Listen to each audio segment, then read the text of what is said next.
प्रभु के कार्य की सच्चाई शैतान का मुंह बंद कर देती है। आज की क्लास में बाइबल की वो घटना है जिसको सरल रीति से समझाने के लिए मैं आपको एक कहानी सुनाता हूँ। एक गांव में एक बहुत बड़ा पेड़ था जो पूरी तरह सूख गया था। उसमें एक भी पत्ता नहीं था, उसकी सारी डालियाँ सूखी हुई थी।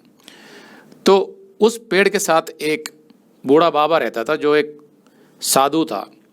तो उसने उस गांव वालों को ये बता रखा था कि ये जो पेड़ है ये एक देवता है और इसकी उपासना करनी चाहिए, इससे जो मांगोगे वो तुम्हें देगा ये पेड़। तो एक तरीके से वो पेड़ भगवान है, ऐसा उस बाबा ने गांव वालों को सिखा रखा था। और गांव वाले आते थे उस पेड़ के सामने फल फूल, फिर पैसा, मिठाइयाँ, ये सब चढ़ाते थे और अपनी अपनी मन्नतें मांगते थे। तो ऐसे चलता रहता था। एक दिन वहाँ पर एक और आदमी आया जो इस बाबा के पास पहुंचा और उसने कहा कि ये जो पेड़ है, सूखा हुआ पेड़, ये अपने आप में ईश्वर नहीं हो सकता, क्योंकि ये एक सृष्टि है, इसको किसी ने सृजा है और जिसने इसको सृजा है वो परमेश्वर है, वो सृष्टिकर्ता। तो उसने क्या किया कि उसी सृष्टिकर्ता परमेश्वर के नाम से आज्ञा दी कि वो पेड़ वापस जीवित हो जाए, हरा भरा हो जाए। और सारे गांव वालों के सामने वो पेड़ धीरे धीरे हरा होने लग गया। उसकी जो शाखाएं थी वो नम होने लगी और उसमें हरियाली आ गई और धीरे धीरे वो पूरा का पूरा पेड़ पत्तों से भर गया, हरी भरी डालियां, एकदम जीवित तंदुरुस्त पेड़ बन गया। और तब उसने कहा कि वो जो सच्चा परमेश्वर है उसने इस पेड़ को जीवन दिया है, वो परमेश्वर है।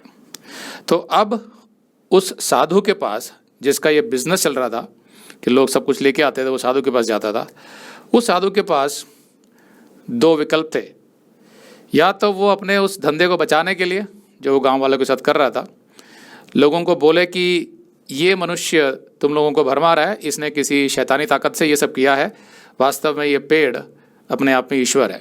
या तो ये वो करता और उसका धंधा बच जाता, या फिर वो सोच सकता था खुले मन से कि जो कुछ इसने कहा उसमें सच्चाई है और उसने करके दिखाया है, तो कम से कम मैं पूरी ईमानदारी से जांच करूं कि कौन है वो सृष्टिकर्ता परमेश्वर जिसने इस मरे हुए पेड़ को फिर से जीवित कर दिया। ऐसा भी वो सोच सकता था। तो दो विकल्प थे उसके पास, और ऐसी ही आज की क्लास भी है। पिछली क्लास में हमने पढ़ा था कि लंगड़े मनुष्य की चंगाई पर पतरस का एक और हियाव भरा संदेश सुनकर 2000 और मसीह में आ गए थे, जबकि मंदिर के पहरेदारों ने पतरस और यूहन्ना को पकड़कर हवालात में बंद कर दिया था।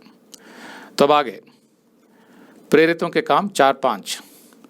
दूसरे दिन ऐसा हुआ कि यहूदियों के सरदार और पुरनिये और शास्त्री और महायाजक हन्ना और कैफा और यूहन्ना और सिकंदर और जितने महायाजक के घराने के थे सब यरूशलेम में इकट्ठे हुए।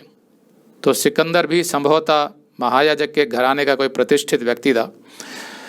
यहूदियों की उच्च और आधिकारिक परिषद, मतलब यहूदियों की महासभा, जो शासकों, पुरनियों, याजकों और धार्मिक व्यवस्था के शिक्षकों से बनी थी, उसमें अनिवार्य रूप से महायाजक के रिश्तेदार और परिवार वालों को ही उच्च पदों पर नियुक्त किया गया था। यहूदी धार्मिक व्यवस्था इतनी भ्रष्ट हो गई थी कि परमेश्वर के वचन की परवाह किए बिना परिषद के उच्च पदों को अपने एक रिश्तेदार से दूसरे रिश्तेदार को स्थानांतरित कर दिया गया था। यह वही परिषद थी जिसने यीशु को मृत्युदंड दिया था। इसमें 70 सदस्य और वर्तमान महायाजक थे जिन्होंने समूह की अध्यक्षता की। अगर आप ये संदेश पूरा देखना चाहते हैं तो आप इसे हमारे वेबसाइट hindiBiblestudy.com पर देख सकते हैं। यह वीडियो हमारे सितंबर के वीडियोस में अपलोड किया हुआ है, तो जिनके पैकेज में भी सितंबर का महीना शामिल है उनको ये वीडियो उनके माय अकाउंट में सितंबर के वीडियोस में मिल जाएगा। अगर आप हमारे वीडियो फोन पर देख रहे हैं तो अच्छी स्पीड के लिए कृपया गूगल क्रोम या मोजिला फायरफॉक्स ब्राउजर इस्तेमाल करें। तो इनको डाउनलोड करने के लिए आप प्ले स्टोर में जाएं और ऊपर गूगल क्रोम टाइप करें, फिर आप गूगल क्रोम ब्राउजर पर क्लिक करें और उसे इंस्टॉल करें। ये एकदम फ्री है। इसी तरह आप मोजिला फायरफॉक्स टाइप करें, फिर आप मोजिला फायरफॉक्स ब्राउजर पर क्लिक करें और उसे इंस्टॉल करें। यह भी एकदम फ्री है। इसके बाद आप गूगल क्रोम ब्राउजर को क्लिक करके उसे खोलें और उसमें hindibiblesteady.com टाइप करें, मतलब पूरा hindibiblesteady.com एक साथ बिना किसी गैप के, तब हमारा वेबसाइट गूगल क्रोम में खुल जाएगा और आपके वीडियोस अच्छे से चलेंगे। इसी तरह आप मोजिला फायरफॉक्स ब्राउजर भी क्लिक कर सकते हैं और उसमें भी बिना गैप के hindibiblesteady.com टाइप कर सकते हैं। उसमें भी हमारे वीडियोस बिल्कुल आराम से चलेंगे। इसके अलावा अगर आप चाहें तो बेहतर स्पीड के लिए आप वीडियो के नीचे बने प्ले बार पर सेटिंग्स का चिन्ह दबाकर 240p 240p सेलेक्ट कर सकते हैं, जिससे आपका बहुत ही कम डेटा खर्च होगा। 240 सेलेक्ट करने के बाद आप वीडियो के बाहर कहीं भी क्लिक कर दीजिए, फिर वीडियो को पीछे ले जाकर शुरू से देखिए।